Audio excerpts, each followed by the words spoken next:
warm evening to you guys. We hope that you had a good start of the week. Today is Wednesday and we have prepared a class around the Ocho Cortado. So we'll say a few words in a quick moment, but before we do, maybe you can introduce the classes tonight? Yeah. Mm-hmm. Can we do it? Yeah. Okay, fine. So we start now with beginners at 7 p.m. At 8 p.m. we'll do intermediate and up, and as Bruno just said, we're going to look at Ocho Cortado, and we're going to start with some simple sequences, and then we're going to work into more advanced sequences for the second class.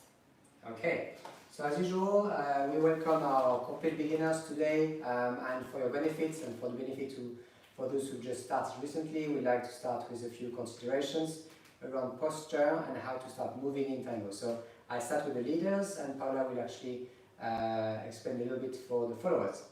So leaders, a couple of things I like to mention for you when you start tango is you have your feet together, they are touching, and we are going to stretch nicely between the hips and the rib cage here to have a nice kind of posture here. So really stretch here, and I think Paula you want to be out of the, yes, I think so.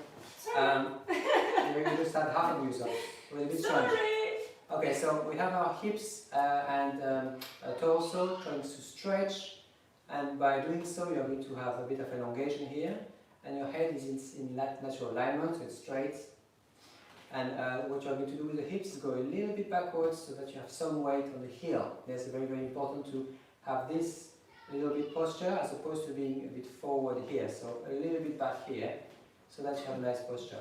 Now once you're here, I'm going to say a few words about how you start moving as a leader in tango. What we try to do is to establish as strong a connection to the floor as you can.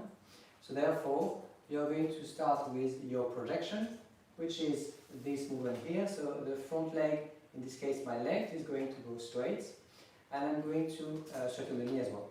Now at the same time, I'm going to do one thing with my back leg, which is the right leg here. I'm going to go a little bit back with my hips to make sure that I have a natural kind of alignment of the hips and the heels, so my hips are above my heels. And by doing so, I can actually have access to my weight pushing the floor through the heel, and this is going to make me do the translation, which is that movement here. Once I can't get any further, I'm going to have my weight on both legs, 50-50% of the weight, and in this sense, I would like you to make sure that you have a good stability. That means that you really use the back of both legs, the thigh is contracted, to really push the floor so that you are stable. I'm going to use at this stage, the fourth stage is the collection. This is done by having the heel of the back leg going a little bit up, and I'm going to start pushing forwards in this way until you have the collection here. So note that every stage of our caminata, the way we move in tango, is very controlled, and this is why tango is such a nice dance to watch, is because we have a real nice connection with the floor. So I'm going to show you one more time. This is the projection. We start with that leg. I have not moved yet at this stage. I'm going to start connecting to the floor through the heel. I'm going a little bit back with my hips, and I'm going to start pushing to the second stage with the translation until my middle point here will have 50-50% of weight, and I'm going to go up with the heel and start pushing until my feet are together. So this is how you kind of establish this little by little connection to the floor, to your posture, and to your partner pose. So let's have a look at what we do with followers. Alright, can I have your support please? Mm-hmm. Thank you very much. So I'm going to wait for indication of weight transfer, as you probably already know. Then I'm going to be indicated the direction where we're going to. In this case, is the back step. That's going to lead into the project. That's how you're going to help your center to arrive into that back collection. Oh, yes, that was a good idea. Alright, let's do it a couple of times together. So project, push, transfer, collect, project, push, transfer, and collect. Know that leaders that we are pushing with the back leg, that means that we have to delay a tiny bit our front leg so that the follower has the time to collect. So this is not going too much this way, but we kind of extend gently whilst we wait for the follower to actually to go through the collection at this stage. Good, so shall we show a little bit with the embrace? Yeah, sure.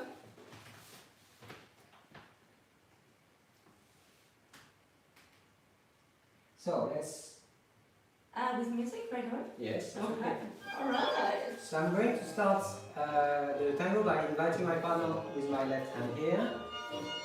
The hand is roughly in between us, so roughly the shoulder level, and I'm going to start closing the embrace with my right hand. Now the follower's arm is going over mine, this way here, and there's a bit of weight on it. So there's no gaps, yeah? I slightly rest my arm to make sure there's no space and contact all the way around the embrace.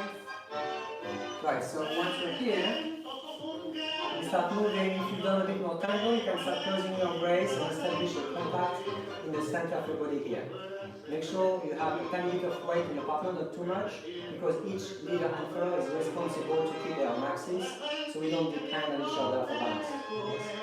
I'm going to put my weight on one leg here, and I'm going to start pushing with the back leg here. This leads to the projection, and I'm going to continue throughout the 4 stages. Of course, there's no stop, it's continuous. Once we start, we use the momentum to keep going.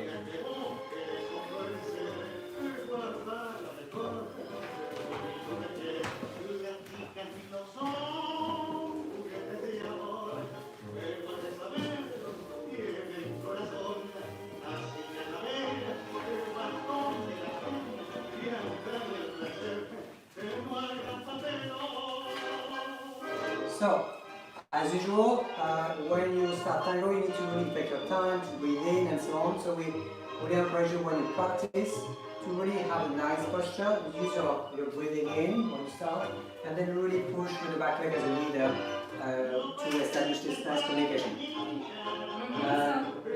So same thing as for leaders as for followers.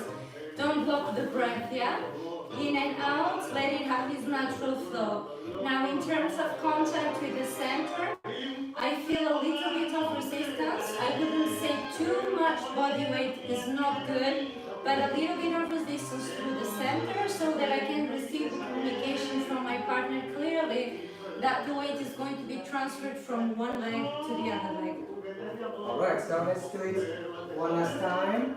We encourage solo dancers to practice both going forward and backwards.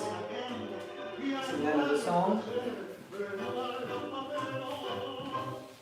Okay, right here. So know that as I'm going forwards, I really want to make my steps a little bit longer than when I'm doing the streets. It's really having this articulation, really taking my time. Good. So I think we should actually carry on to our main topic of the day. Alright. Which is the Ocho Cortado. So I have a little something. So first of all, welcome to you guys if you just joined. Thank you for coming to your weekly lesson. And as you know, we are here every Wednesday and Sunday. And what we'd like to start with for the Ocho Cortado is to explain a little bit what it is. Basically, the myth, there's a myth in tango, and of course, who knows if it's true, it's probably true, or maybe partly true, is the fact that the Ocho Cortado was emerged or was invented out of a mistake made by a milonguero, like someone dancing, who thought he would have the space to go all around him with his partner, but turned out there was someone behind just behind him, and therefore he had to abort. And this is why the Ocho Cortado is a bit of a rebound, and we change direction at the last second. This is at least the feeling of it. So this is the myth around the Ocho Cortado. If we, of course, we don't know if it's true, but I guess it probably is. It makes sense, no? Because a lot of, I can imagine that a lot of the steps in tango actually resulted from plan B. Oh, then we have another step. Why not? So, this is why it's always good if you have a nice combination to actually show it to your friends, and then, you know, of course, they can be used by your fellow dancers as well. So I'm going to show you the leader's footwork first, so that you have a bit of understanding of the sequence.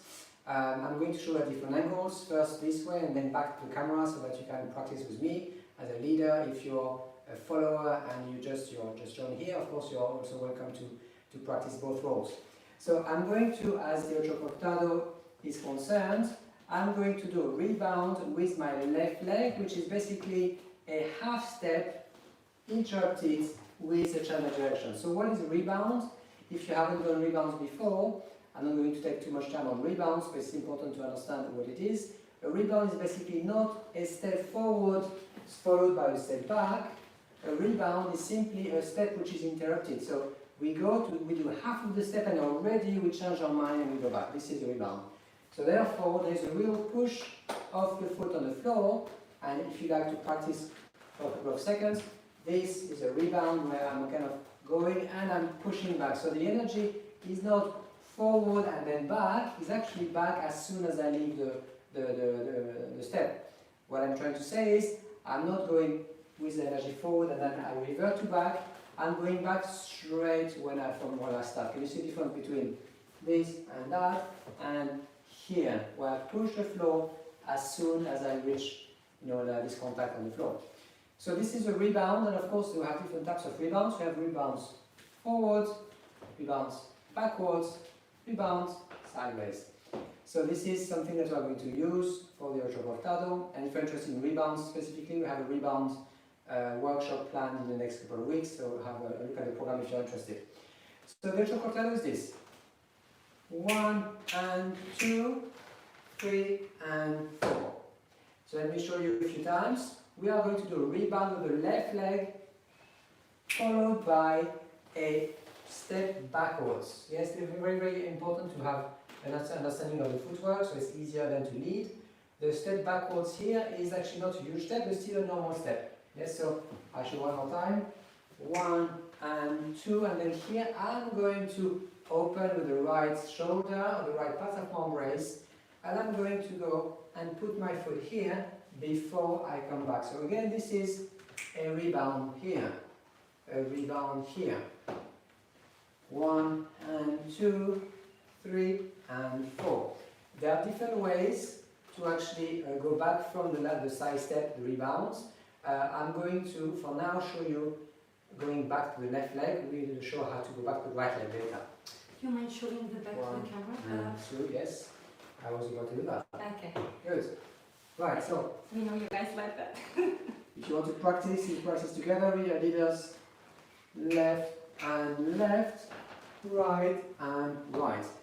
Note that the timing is rebound here, rebound there, and in between the two rebounds, I'm sure you've identified that you have a little bit of a pause. Yes, so it's not super quick, it's simply the rebound which is a bit quicker. Actually, it's half of the beat and not the full beat. One more time. 1 and 2, 3 and 4. 1 and 2, 3 and 4. 1 and 2, 3, and then coming back here. Let me do it slightly forward here, so that I'm sure that you see the footwork. 3 and 4. Couple of things. Last thing I'd like to say before Paula shows the part for the follower.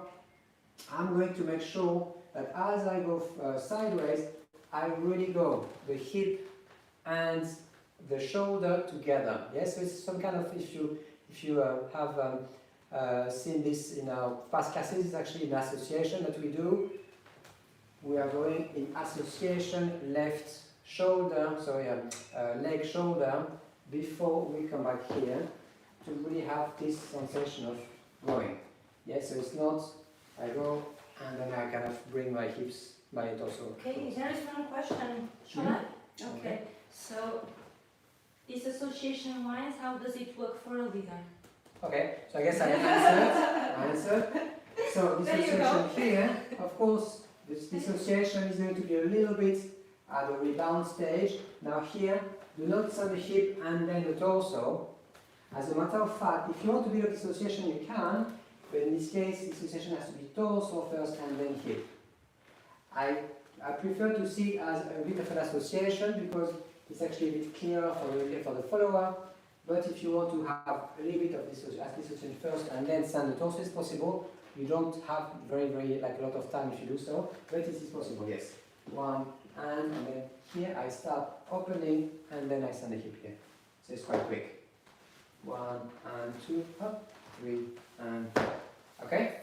Alright, okay, so what happens for us is in this particular context, because as it was mentioned, Ocho Cortado can be so many variations, right? But in this particular context, what happens is I'm going to be given a rebound with a back step. So the weight is going to go quickly onto that forward leg. I'm not going to have the time to collect because it's not a back step, but it's a rebound step. That means it's going to give me energy to bounce forward. So I'm going forward here, back, and through the collection forward.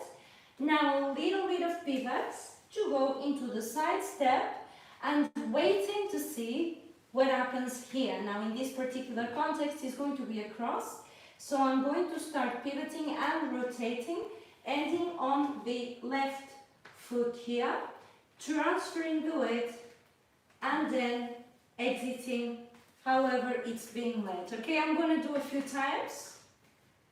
So we have rebounds, quick, slow, pivot, sides. So let me show you this way. Sides, I'm not in the middle unless the leader stops me in the middle. I end up ideally with my left axis here over my standing leg. This leg is free, okay? And now crossing this way, and one more time, let me move a little bit to the back. Quick, slow, pivot, quick, slow. One more time. Quick, slow, pivot, quick, slow.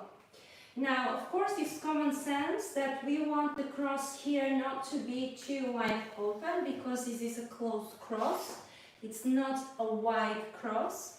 So from here, I try to minimize the space as much as possible to have that position of the ankles as together as possible and not here. And one important point in this situation would be you really want to make sure the focus is transferring of the weights, just in case the leader is going to be very quick on the exit, which can happen.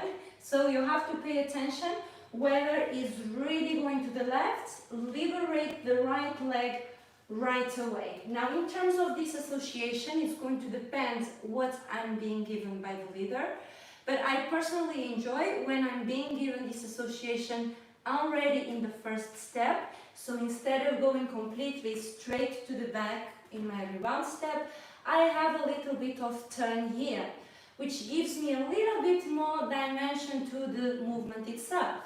So let me show you this way. Quick, slow. Quick, slow. So this association here. Now this association here going forward. This is neutral. And then turning in block. If it's Ocho Cortado, we turn in block and exit. Should we do it together? Yes, I was thinking maybe to repeat a few times so that everyone is aware of the sequence. Okay. So let's put a bit of music.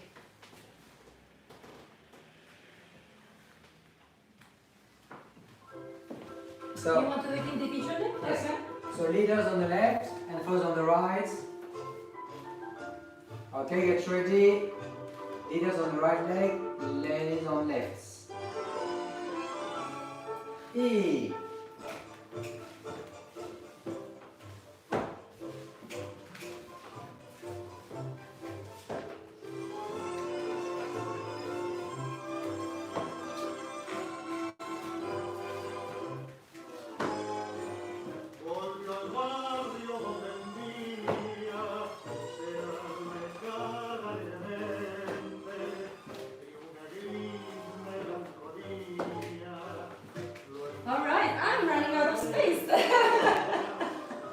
Okay, good. Shall we leave the music on for them to practice a little? That we have an idea. Let's show it together. So okay, I see. So solo dancers, yeah, solo practice, this is a great exercise. So I'm going to do my rebound into my left leg here. And I'm going to invite my partner around.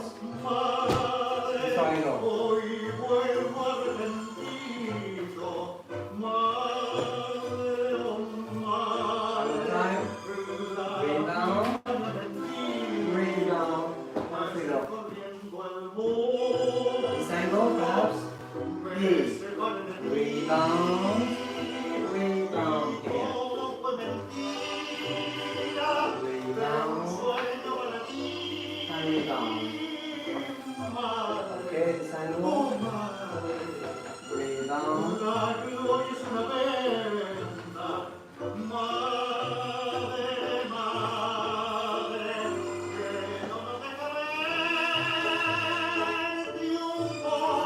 Alright guys, it's your time to practice a little.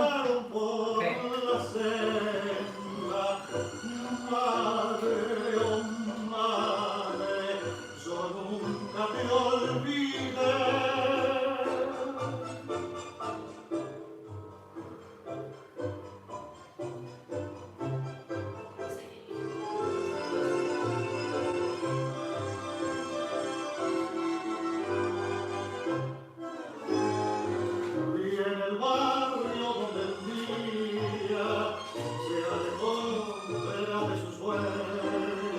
Alright, okay, so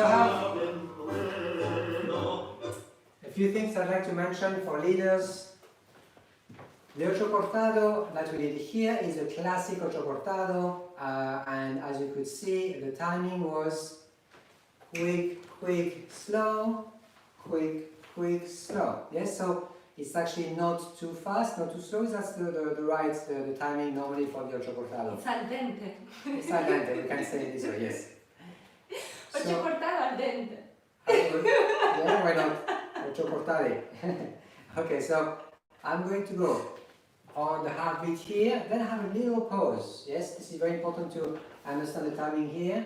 I'm having half, and then here it's like I have a little breathing whilst I pivot my hip and I prepare for the side step. And then here, this is again on the heartbeat, and then again here, I'm going to slow down before going forward. So be careful if you're doing the Ocho Cortado for the first time, that you are not doing this.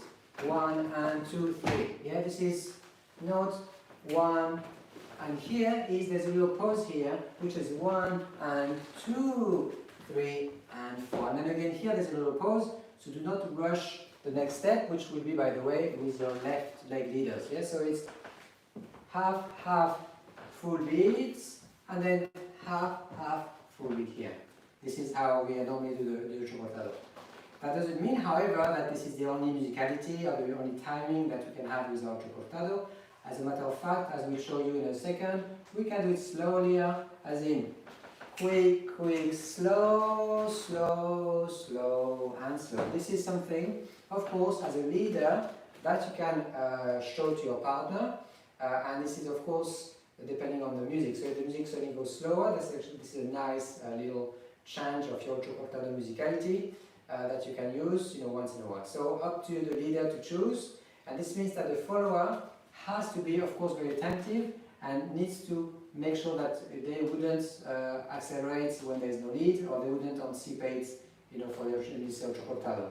So one of the things that makes the step so much fun, I think we can all agree, is that you have so many variations, including musical variations, as we were saying, and also it's a step that goes really well with different sets of steps. So it's fun to play around, a great tool for improvisation and small spaces as well. And that makes it also, because it's such a step that has so many possibilities to be done and combined with, it makes for us to have to be very, very present, because the entry to the Ocho Cortado can lead into something else completely different. So we really have to wait for each, as in every step of tango, always wait for the next lead, never really assume. Yeah? So how do we achieve this different musicality? It's also a matter of the lead. The first was a rebound, which is arriving in half the step, if you like. I'm not arriving completely there. I'm kind of stopping in the middle here before I continue. If you want to slow down here, I'm going to go and have more weight onto my right leg here and relax here before I go back. Yeah, so this is really how much time you're going to spend on your right leg, which makes it possible to slow down. One more time. 1 and 2, 3, 4, and then you can come back here. So this is really this moment here where you can really kind of flex. Now, one thing that you need to be careful, however, leaders, is you don't actually open too much with that part of your embrace. If you open too much, it will start going around you, and this will be a start of the hero, which is a different step, of course, but this is not your intention. So one very, very crucial piece of information for the Ocho Cortado to work is that your right part of the embrace, your right shoulder and arm, is going to provide limits to the follower as to where she can step. In other terms, if I'm here, and I put my foot here and my arm is above my foot, if I start opening here, it's an invitation for the follower to continue around you. So I'm going to provide this limit of foot, arm and shoulder all in one alignment, if you like.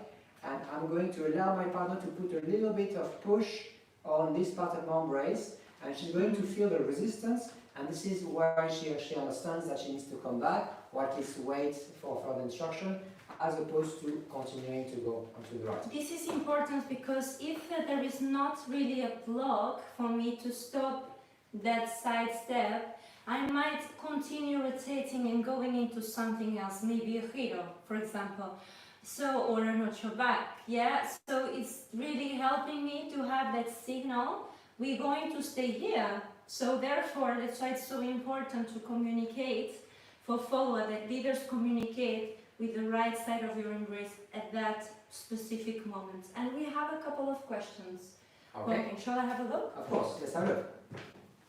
Right. Is the side step 90 degrees or can it be different?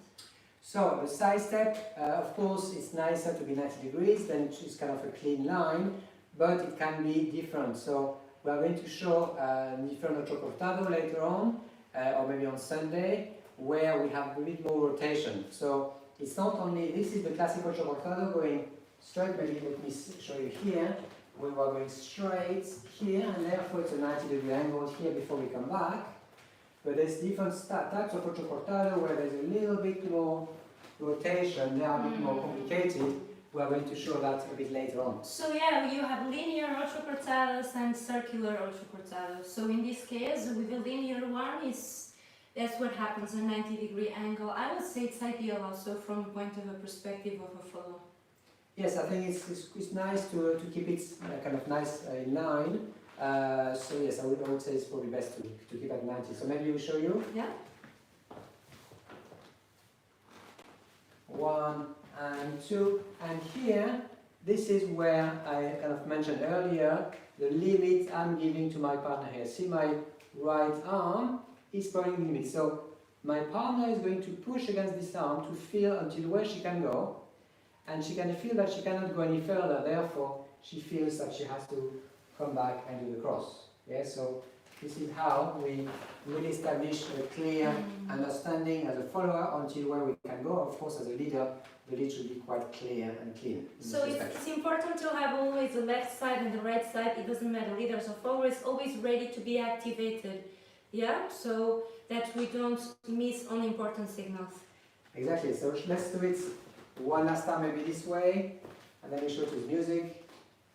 1 and 2, I open, 3 and 4, and off I go.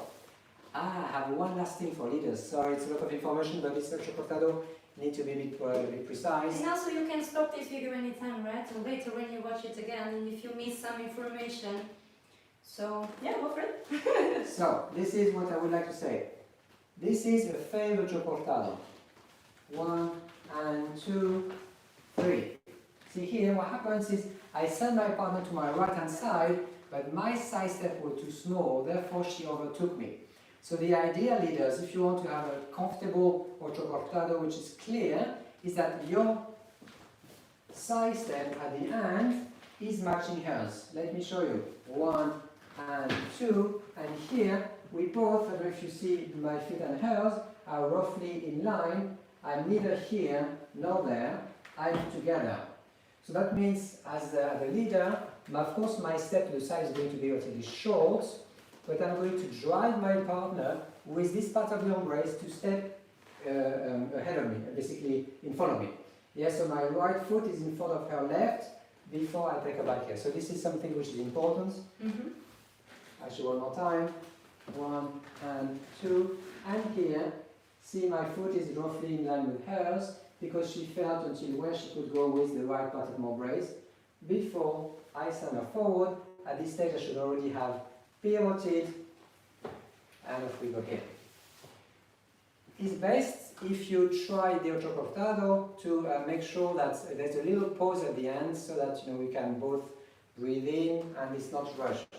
So the pause at the end is 1 and 2, 3 and 4 here, before we move forward here. So this is a little something at the end which will add a little bit of quality to the Ocho Cortado. Absolutely. So there is a lot of moments in your dancing where you can come back together into that close embrace, giving again attention to both centers, listening to each other for an exit that is smooth and continuous. Yeah. So I love those moments personally.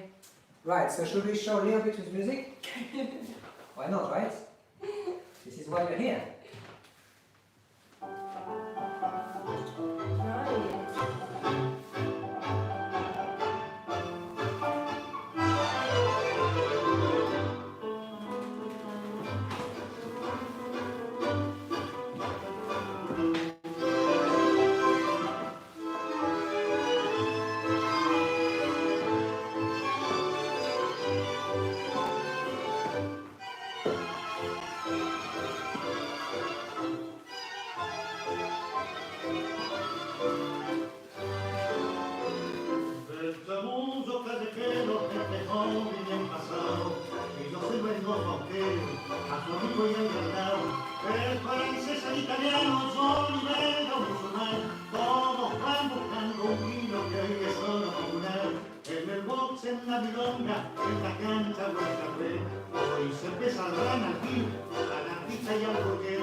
Okay, now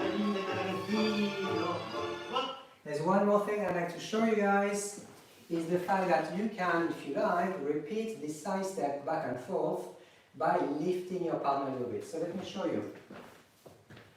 I'm going to come to that stage where I'm going to do a side step, and here I'm going to lift my partner as I'm bringing her to the cross here.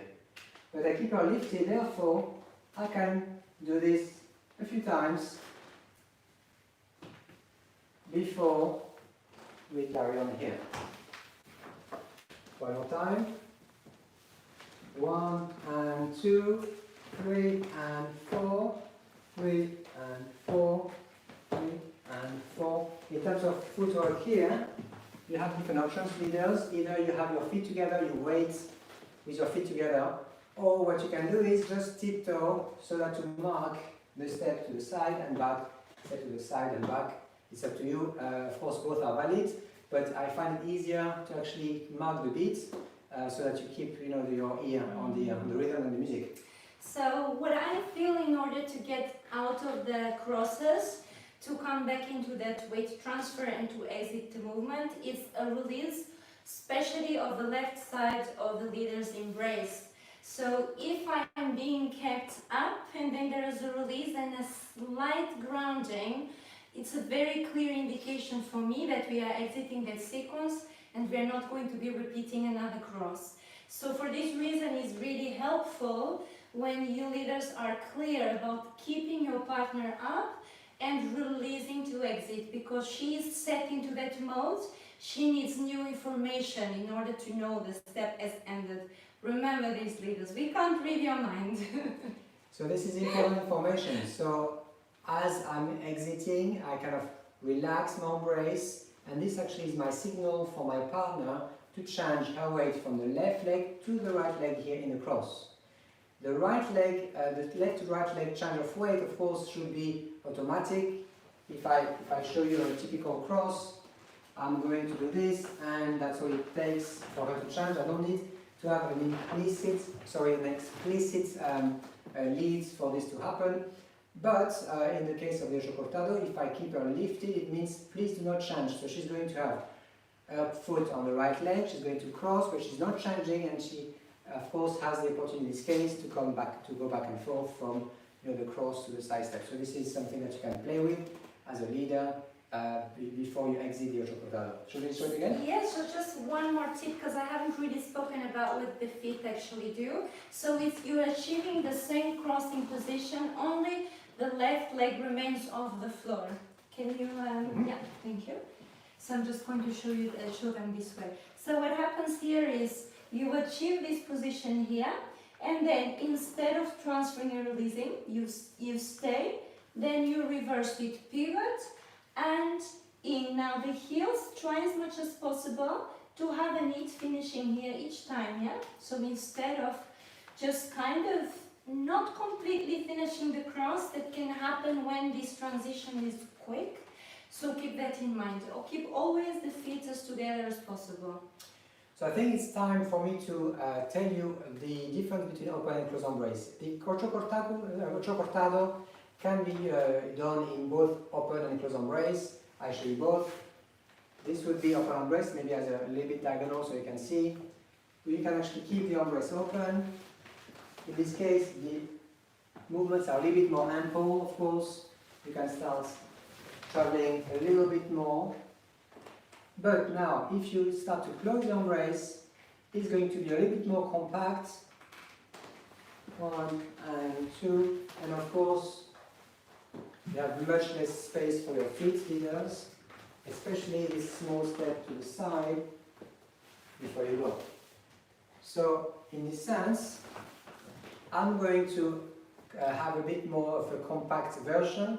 I'm going to go beneath myself rather than completely have a big kind of displacement, which would require a little bit of an opening embrace, even a tiny bit. If I really want things really, really tight, I'm going to have more of this feeling here, where I'm almost on my tiptoes, and I come back here, and I come back here, without much displacement. So this is the difference. Yeah, and for me, I would say when you get the experience of Ocho Cortado and you've done it miles and miles of Ocho Cortado, you might start to find that the hips naturally drop a little. I'm speaking for, I would say both leaders and followers, but followers, I think it's more natural for us to want to use the hips in the movement. We don't want to overdo anything at any time in tango, but you can emphasize a little bit the movement of the hip. For example, when you're going back, you can then drop, so you see just to have that extra to make it a little bit more voluminous. And then if I would go forward and go into the side, I then would drop it a little bit here to have just a little spice. Yeah, just why not add it to the movement. And then now we don't want to overdo the exit because we need the hips to be balanced and level with the floor in parallel alignment in order for us to be able to be ready for that back step. So we don't get too adventurous on that cross in terms of what happens with the hips. Alright, let's see. Very close embrace. 1 and 2, 3 and 4. And let me show you this angle.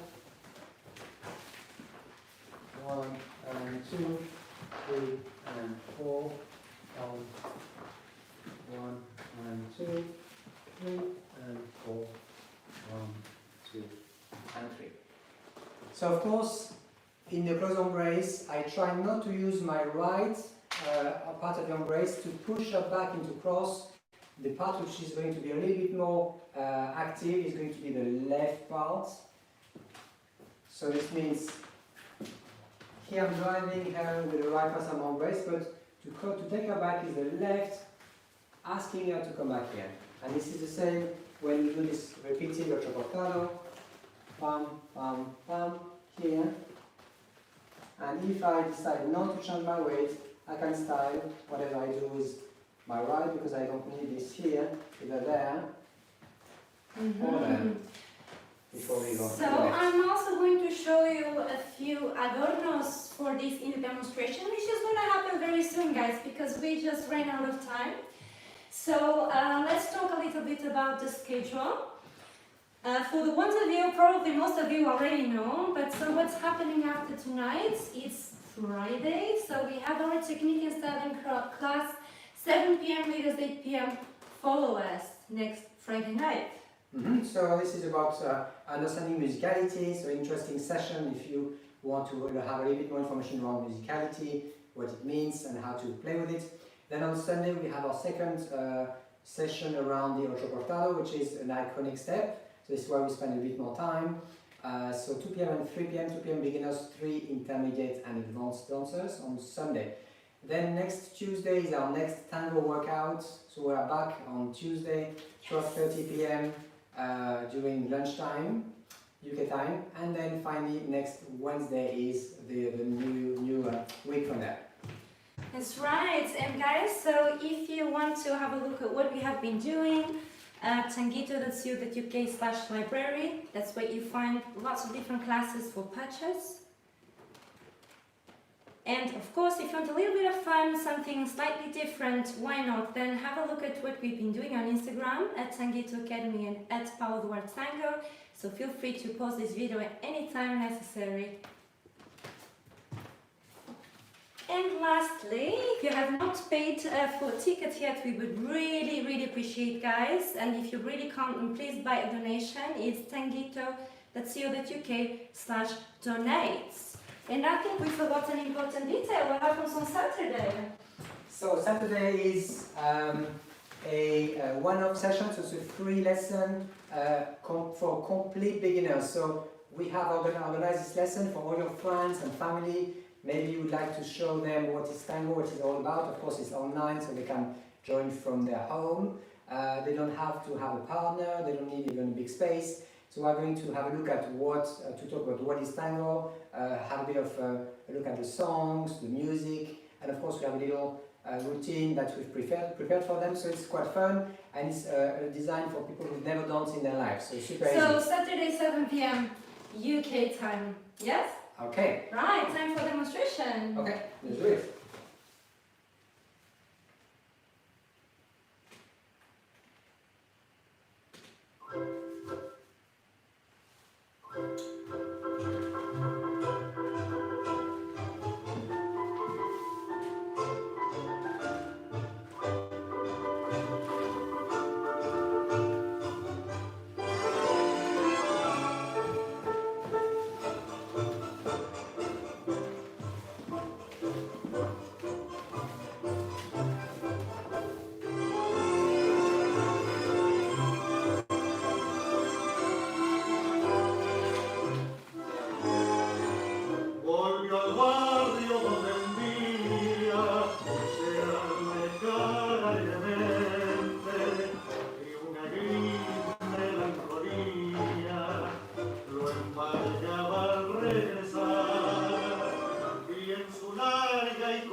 see you shortly over 12 minutes here, so enjoy your break. See you at 8 o'clock in 10 minutes, 12.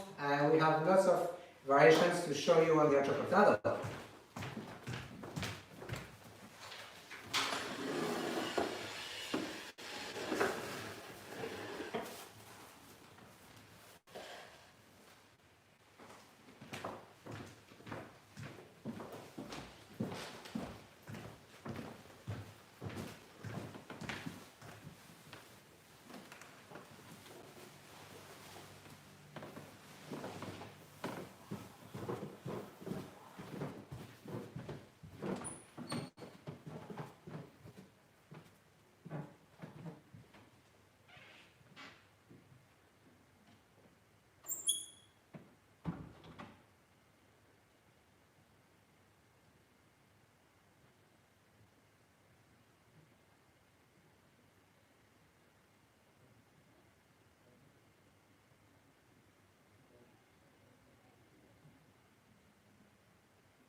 And welcome back, everyone. Welcome back to your Ocho Cortado lessons. This is Wednesday evening and we welcome all of you tonight. We are going to start right now the intermediate and advanced lesson around the Ocho Cortado variations. And as we put it, they are milonga friendly or milonga ready. So of course, milonga is not running right now, but as soon as they are, you'll have plenty of options around your Ocho Cortado. And just before we start, thank you so much, guys, for your messages from all of you that have been following us from around the world. We have people today from Southern California, from some also Spanish-speaking people. We don't really know where they're from, but I'll just say a few quick words. Muchísimas gracias a todos que nos siguen de toda la parte del mundo. Y bueno, espero que puedan continuar a venir. Es un gusto enorme de leer vuestros mensajes. So, muchas gracias. Muchísimas gracias. So, let's continue in English for all of you who don't speak Spanish. Oh, and by the way, I don't know if you're aware, if you don't speak English, it's always possible to have the translation by YouTube. So you just have to go to the settings and you have the automatic translation. It's not always perfect, as you can imagine, but you know, it helps. También voy a explicar en castellano. Just 1 second, guys, just to translate the very last thing that we just said. Es posible de pedir subtítulos. Hay algo a donde ver en YouTube para poner subtítulos en castellano. Es posible. A pesar de que la traducción no es muy buena, algo se puede entender. Así que bueno, es una opción. Well, okay. So let's continue on our Ocho Cortado journey. So this is what we did for beginners. We have a little rebound, hop, we create space on our right hand side and we take our partner to do a side step after an antique return. We take a back, we have our feet getting together and then we go here. So just as a little introduction, for leaders you have 2 options as I mentioned earlier. You can do 1 and 2, 3 and 4, or you can do 1 and 2, 3 and 4. So in this case I create a lot of space here between my partner and me. This might be useful in some cases depending on what you want to do and if you want to create a lot of space in your waist. So let's have a look first at a few variations around the Ocho Cortado. I'm going to show you a big classic. I'm going to show you this way here. As I'm going to send my partner around, I'm going to do what we can call a little patada, which is palm, before we come back here. This is something we don't need to spend too much time on. It's really simple for leaders. The only thing to remember is to start on the left leg and not to have this transfer of weight to the right leg here before we start. 1 and 2, patada. Here now the patada is either with foot contact with the follower or not. It's entirely up to you. Here I am at the middle. I can also keep it gently though if you search for foot contact, yeah? 1 just and 2. Here I establish foot contact here and I quickly remove my foot to give space for the cross to happen here. So in this case, leaders, you don't have the luxury of changing your weight to the right leg, and we're going to see how we can play with this kind of foot contact in a second. But let me show you very quickly how it works. 1 and 2. Instead of coming here, I send my partner with the right shoulder and the right part of my embrace, and I'm going to have this foot going here, immediately coming back to create space for the for the cross. 1 and 2, 3 and 4. So there's a fair amount of dissociation here because I need to convince my partner to go around me, but my foot is not going. So your dissociation is a bit stronger in this case. I pull my arm here and my shoulder, whilst my foot is just going here as opposed to coming here. Yeah, so really a nice dissociation here to convince your partner to go around, and you take her as before. One more time. 1 and 2. Foot contact with the heel, and I'm going to create space before we finish here. Now what about Adorno for followers? May I?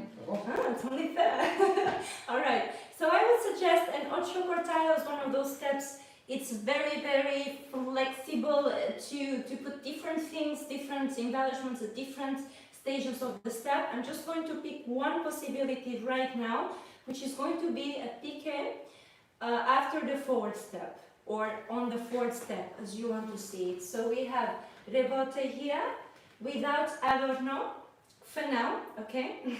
And now we're going to go forward, and as I'm going forward and I transfer the weight on my forward leg, I'm going to then do a piqué, and the dynamic is not down, but is down up. So think about maybe like basketball effect. It bounces back quickly, and from here I have piqué and side step.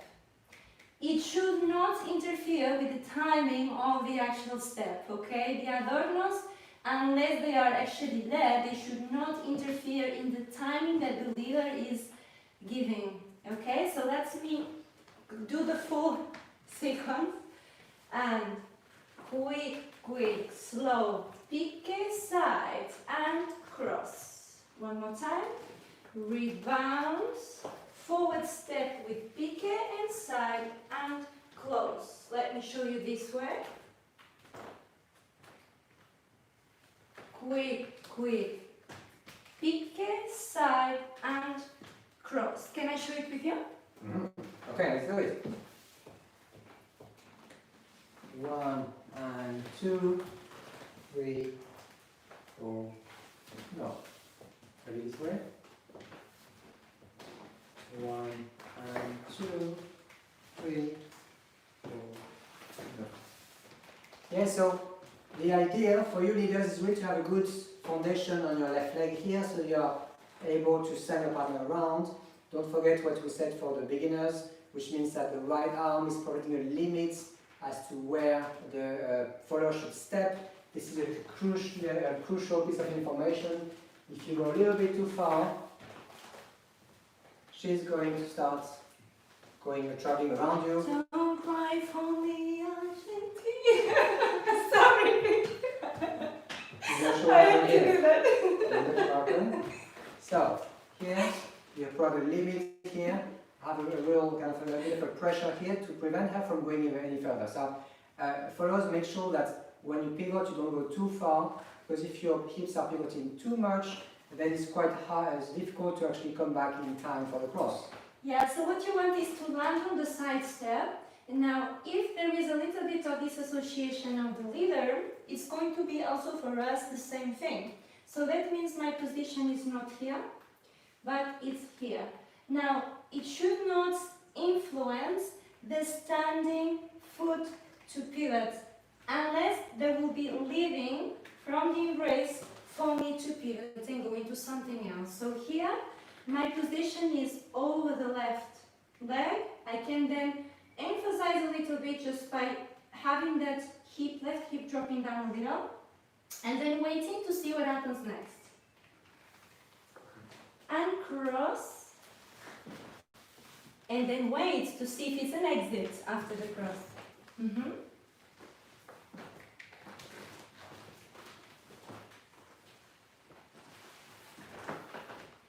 Right, okay.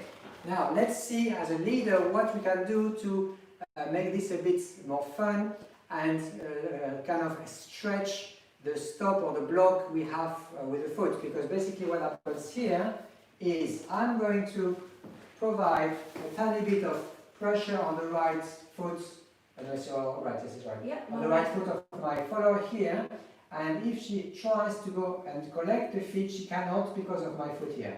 Let's do it the other way around, yeah, so they can see. Okay, where do you want to do it from? This way.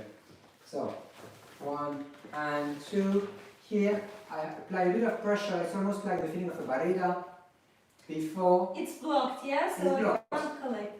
Before I take her back here. Note that this is working the same in close embrace. Same thing here. There. I am blocking the foot here before I take her back here. Now what's interesting here is I can move my torso and my leg at different times, and I do this.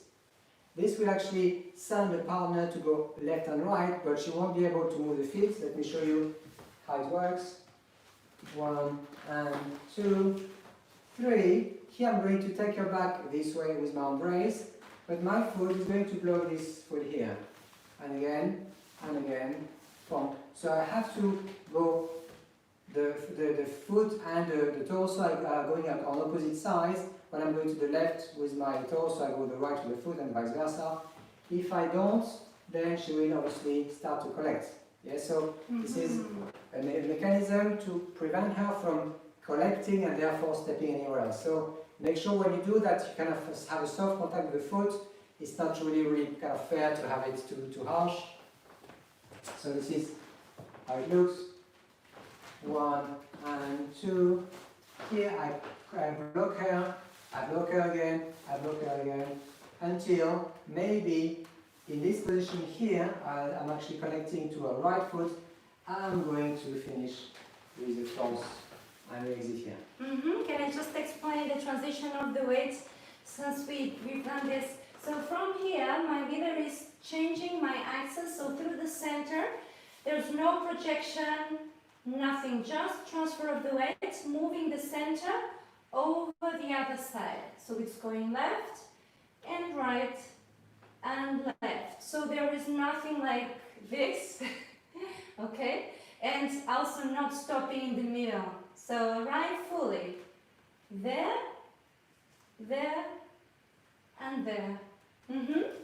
Okay, so let's show it with music, shall we? Yeah.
Okay, so we'll leave you a few seconds and then we have something else to show you.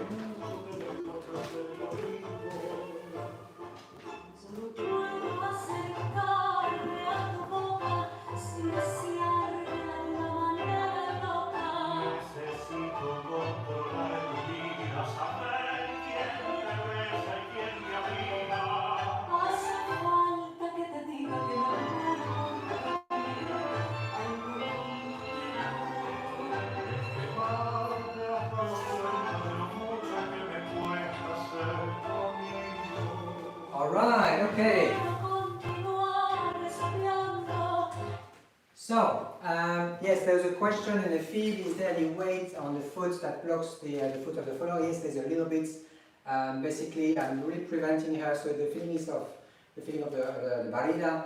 I have a little bit of pressure on the foot, and when I displace it, it's the same. Of course, I don't need to apply a lot of pressure, just enough for her to understand she cannot move the foot.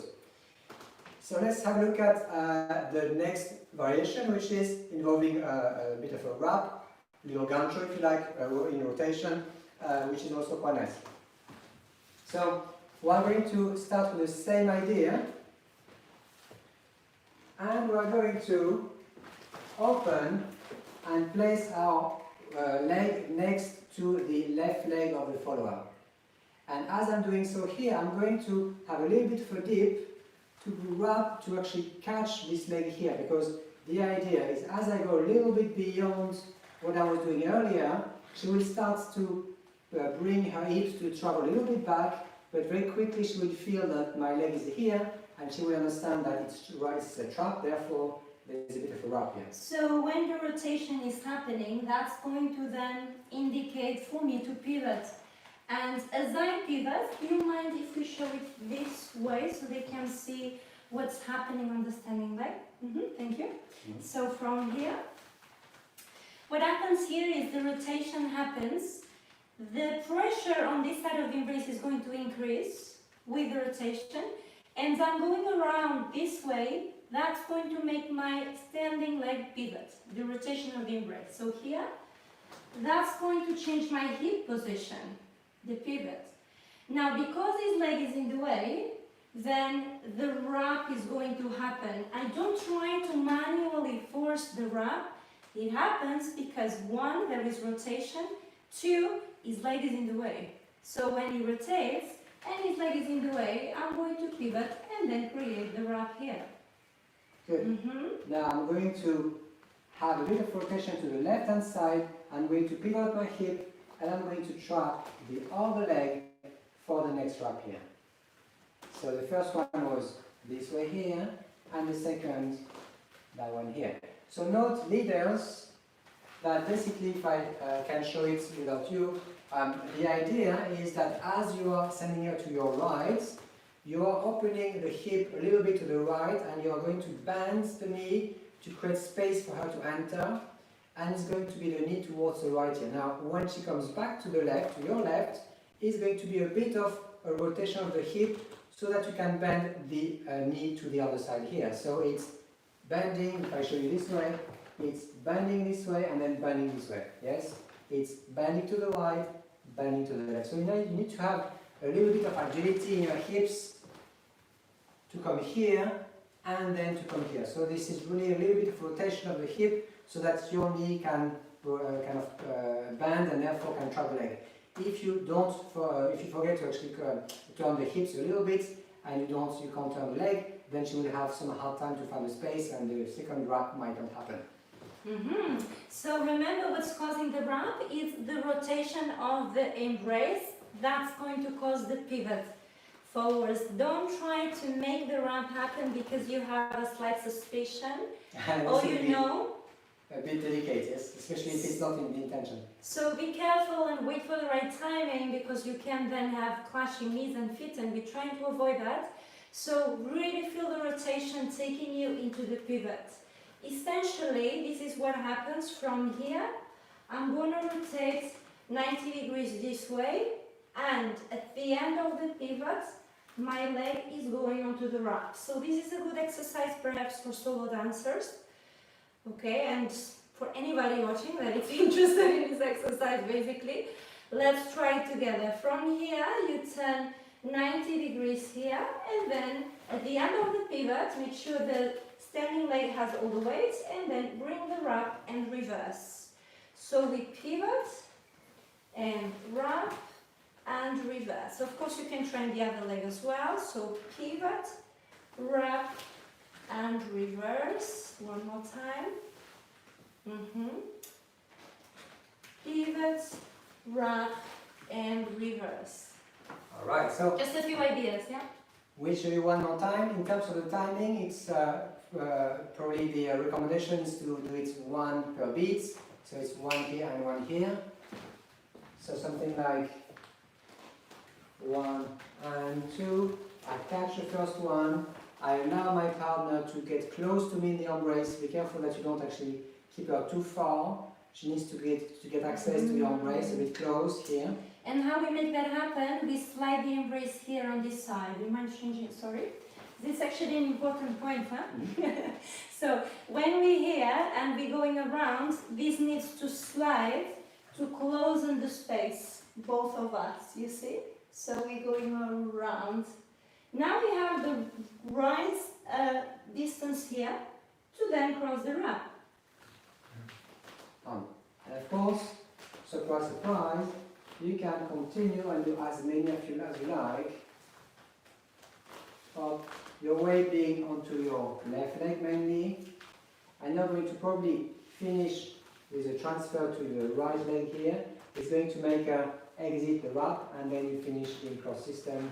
1, 2, 3 here. Let me just explain the exits, okay, for followers. So what happens with the exit of the ramp is because there's no more that same situation. The leader is getting out of that ramp position, so he's going to extend his standing leg. That means the leg is no longer going to have the hold behind the leader's knee, and I'm just going to let the natural weight of the leg take the leg down. Yes, so as naturally as I can, with the natural weight letting gravity take care of it, okay? We try not to force anything at any time, not on the in and not on the out as well. Can we show the exit? Yes. So, 1 and 2, I wrap, I catch the leg here. I'm going to place my weight onto the left leg, sorry, the right leg approaches. Note that the left stays here for balance here. I can very quickly have a little decoration if I like, and I go forward, I do the cross, and we finish here. And of course, whichever happens later is up to you.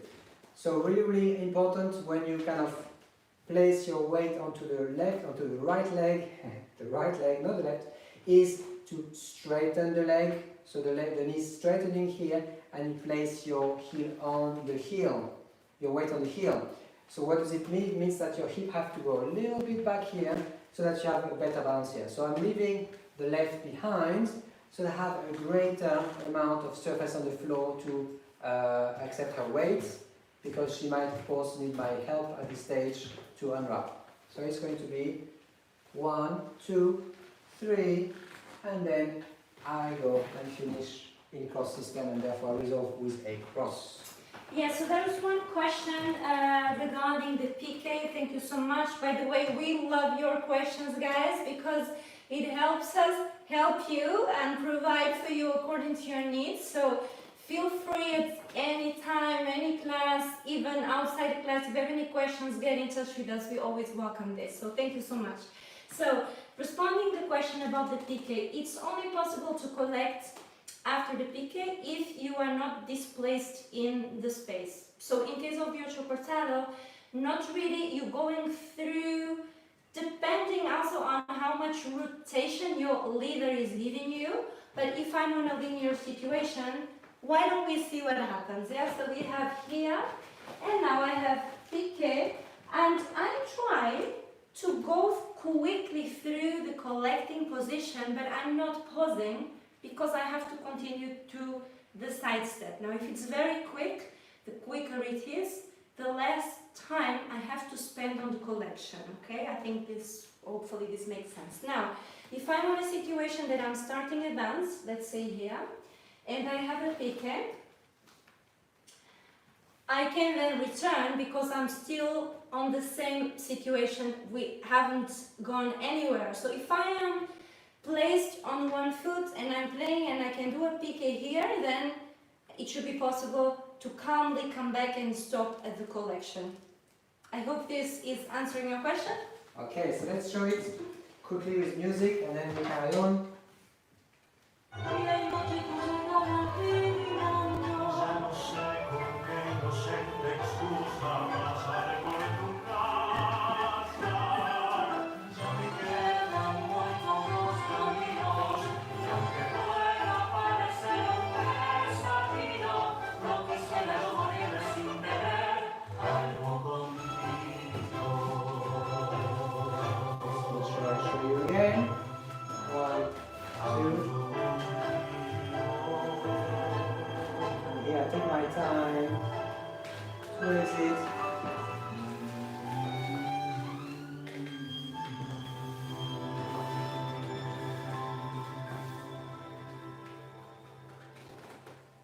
Okay, so this is how you can play with it. As I showed you here, I don't necessarily do on the beat. I spent the first time I did was a bit slower, because the music slowed down, so you can really take your time for your little rap here. Take 2-3 seconds, why not? You know, of course, yeah, only if you have good balance at this stage. Just one thing that I think it can help both leaders and followers. When you are in the situation of the wrap, leaders, try to really disassociate. When you open the right side, if you lift your shoulder forward, this is going to block the space. She cannot go on one leg, so she won't do the wrap because she doesn't feel safe. So you need to rotate as much as possible, open the right side, even though you are still blocking with the arm, you're not blocking with the shoulder. Remember that, blocking with the arm does not mean blocking with the shoulder. So this is really, really helpful for us to be able to go around you with our hips and the leg to get into the wrap. We need to be free completely on that free leg. Okay, so this is a good introduction to our next part, which is when we have a bit of more hip rotation. So let me show how it looks. Here I'm going to place my partners onto her right leg, sorry, and I'm going to do my Ocho Cortado, so without any wrap and without any decoration. And at this stage I'm going to have a little bit of grounding. I'll go a little bit down, and I'm going to start pushing with the left part of my embrace, so my left hand, to send the leg here. So this creates an association in the body of the follower, which means that I have access to a leg here, because I'm pushing here, if you like, at the same time I'm providing this limit with my right arm to say don't go any further than this, so she's not going behind me, but this part of the embrace is going to go a little bit this way here. So I'm kind of catching the leg to have it do a little rulo. So it's important to have this compression on the embrace, because it's a signal for me that I'm going to do from the top, okay? So it's a signal that I'm going to have that with compression is going to translate into the rulo, okay? And I like to call it a reversed rulo because it's not going forward and rulo here, but it's the opposite. In this case, we're going from side step, not from Ocho. We start with this association, upper body, and then take it into the pivot. Now, connect the right side with the right leg here. So it's 1 and 2. It's almost a continuation of the movement. Starts here and then the leg finishes it. So maybe if you see it that way, you can create a continuous movement. So let's try it again. A few angles. Let's say this one here is a good angle. 1 and 2. I'm grounding my partner so the energy is down. This actually gives me access to the leg. And then here, what am I going to do? I'm going to send her forward, so my entire body, my axis, is shifting from my right leg to the left leg. This makes her forward, do a forward step. This is almost like your Ocho forward, except she's on the wrong leg. Quote? Ocho loco. Ocho loco. And then here, as soon as she's... Translates the crazy Ocho, which is the reversed Ocho. Sorry. Exactly. Just elaborating.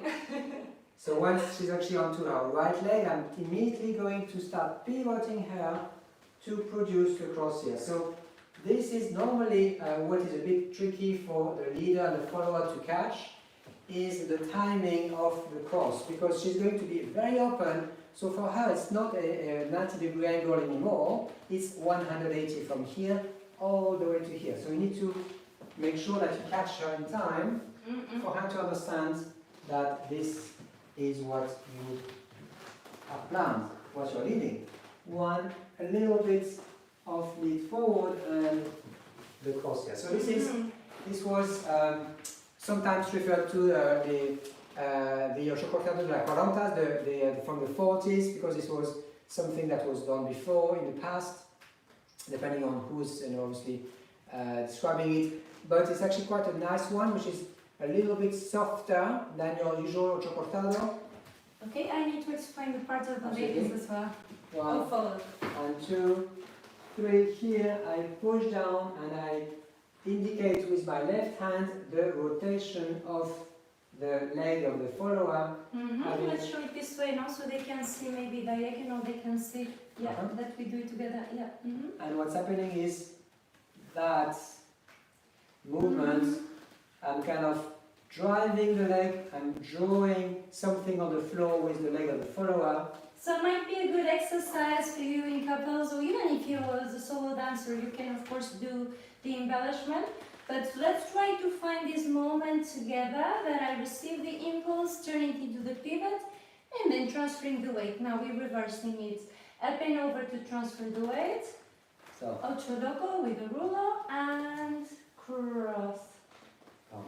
In this case, I chose to live on my to be on my left leg, and therefore it becomes something different where she's going to walk forward.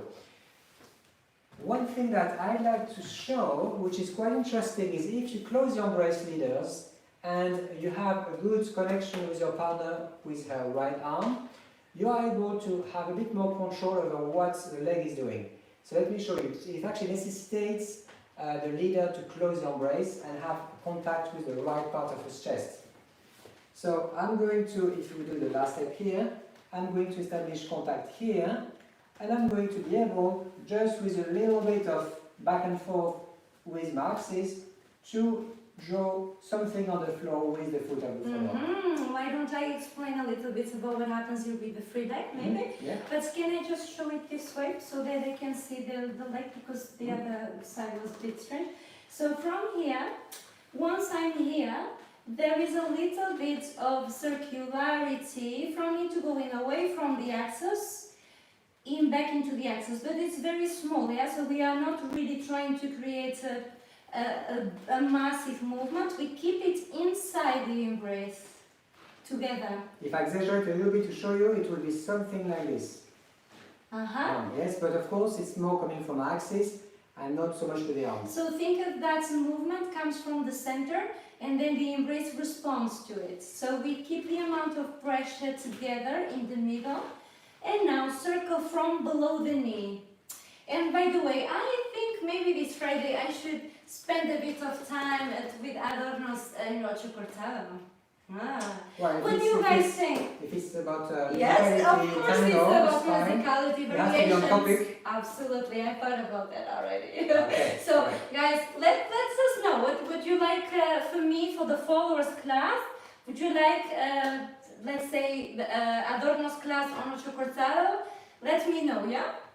Okay, so 1 and 2, 3, hop, hop. See, my axis is going from one side to the next, and then I'm going to lead across, and off we go. So let me show you on the other side.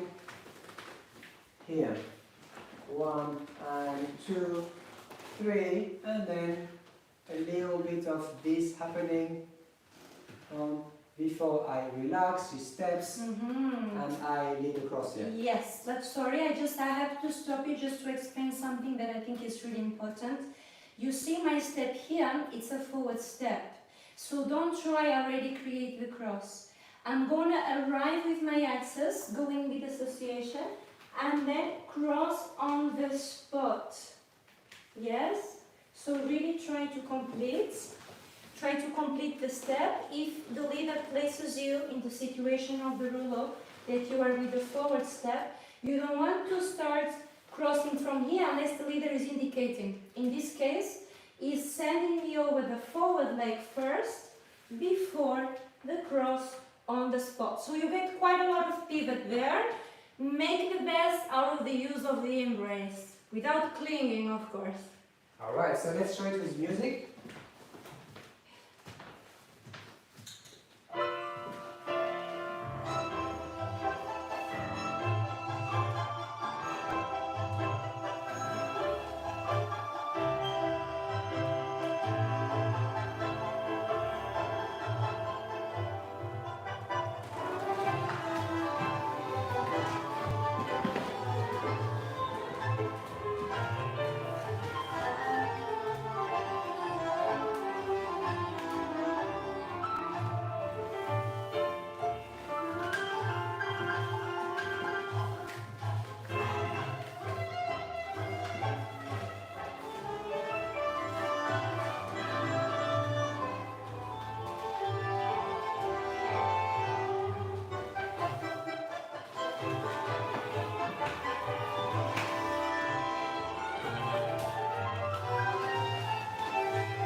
seconds and we are back in a short moment.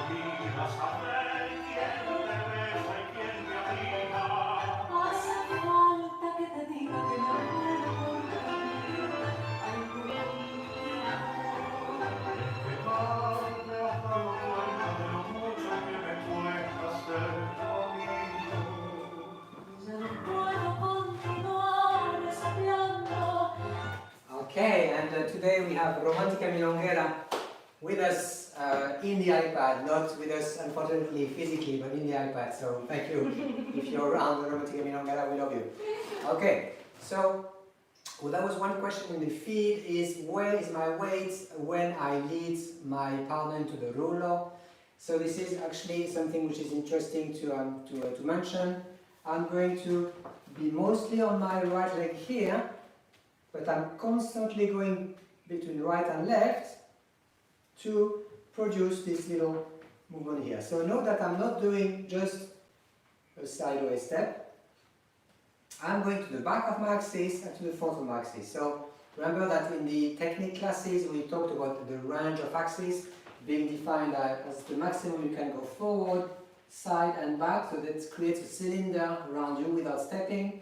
This is what you are going to use here. So I'm going a bit to the front of my axis, to the right, to the back, and I constantly have this little kind of circle, and this is why she understands that the foot and the leg is drawing this kind of little thing on the floor. Okay, now for me, it's I'm staying on one leg, even though the free leg stays on the floor. It can stay on the floor. It's better when it stays on the floor to do the rules. You could do them also up in the air, but I don't recommend because it's going to lose his design a little bit, his compactness.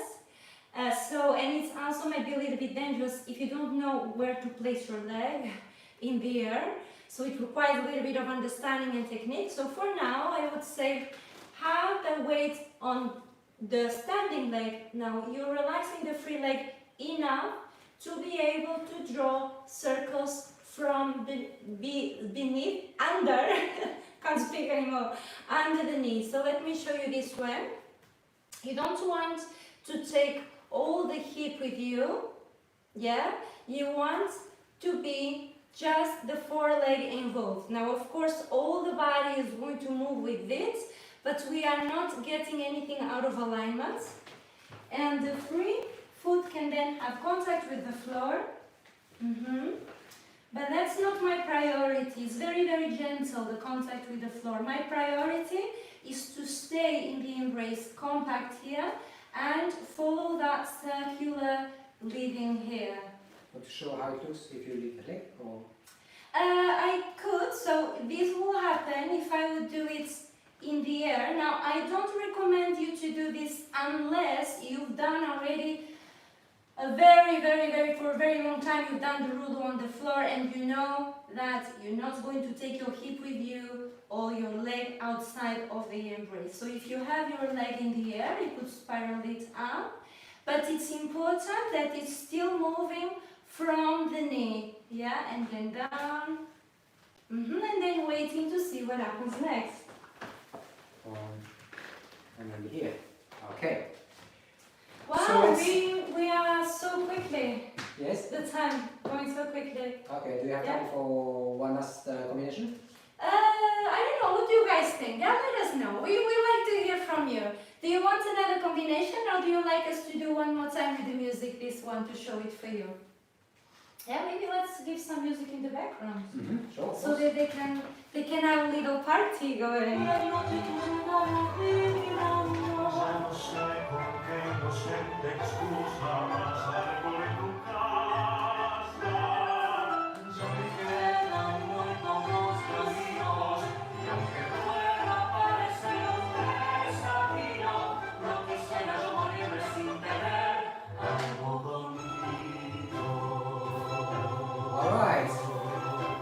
Someone says someone on the field.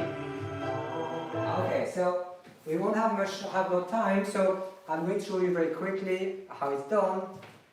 Another, okay, good. Alright, so I'm going to show you exactly what you can do before the Ocho Cortado. So it's like an elongation of the Ocho Cortado, if you like, where you have to be a little bit flexible with your footwork, leaders. I'm going to go 1 and 2, and then I'm going to send my partner here, but I'm going to send her this way. Yes, so it's 1 and 2, 3, 4. And then of course we end with the Ocho Cortado as we would do before. So 1 and 2, pique, and we go forward here. Can I show it to you?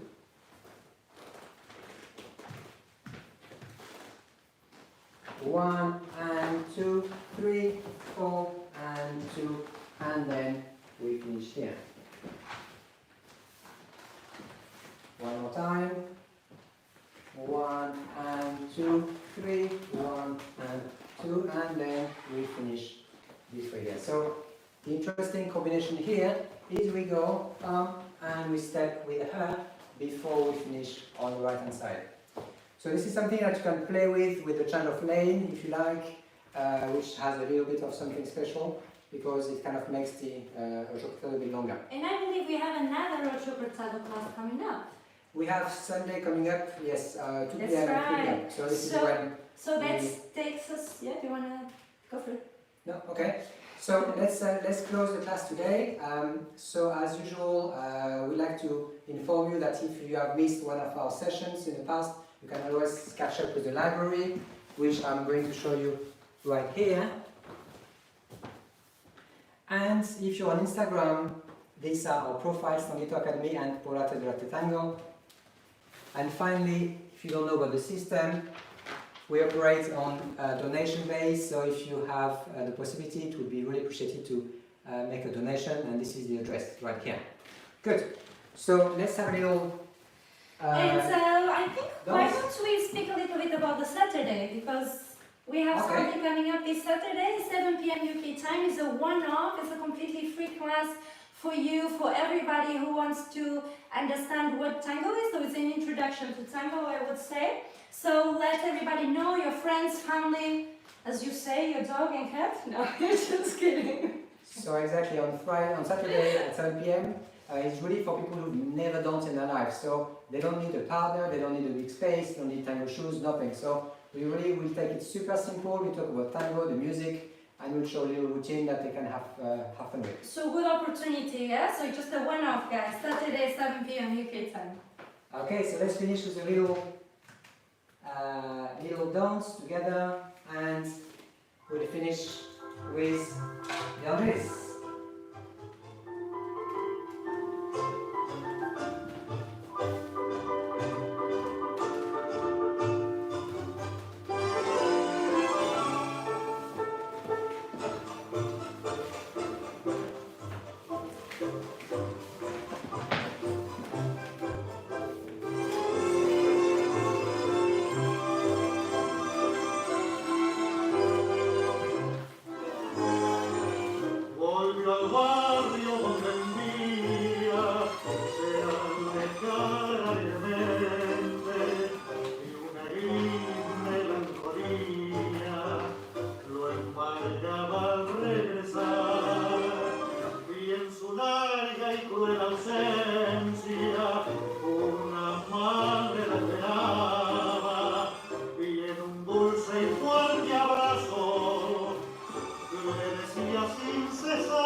el barrio donde el día era mejor, era de su sueño, el muchacho aventurero vino al final recalar y jurándole a la madre que esa nunca más venía, entre lágrimas y besos repetía sin cesar: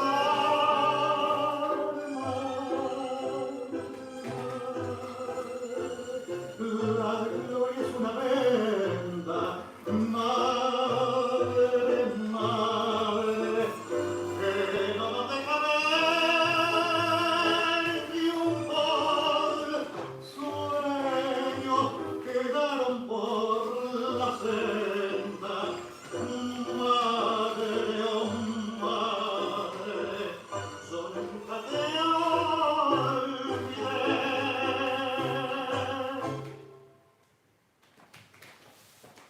Thank you so much for coming tonight to have a bit of fun with the Ocho Cortado. We hope that you enjoyed it. We have a lot more variations to show you on Sunday. So Sunday, second session on Ocho Cortado. And we are going to add a bit of circularity and speed on Sunday, so it should be fun. Now, if you are around on Friday, we have our Understanding Musicality workshop, leaders 7 p.m. and follows 8 p.m. This coming Friday. So we hope that we see you on Friday or Sunday. If not, see you next week on Tuesday, 12:30 p.m. UK time is your next session. Thank you so much for coming. Thank you so much, guys. Muchísimas gracias a todos nuevamente. And see you guys on Friday for a technique class 7 p.m. UK time. Have a great week. See you guys. Lots of love.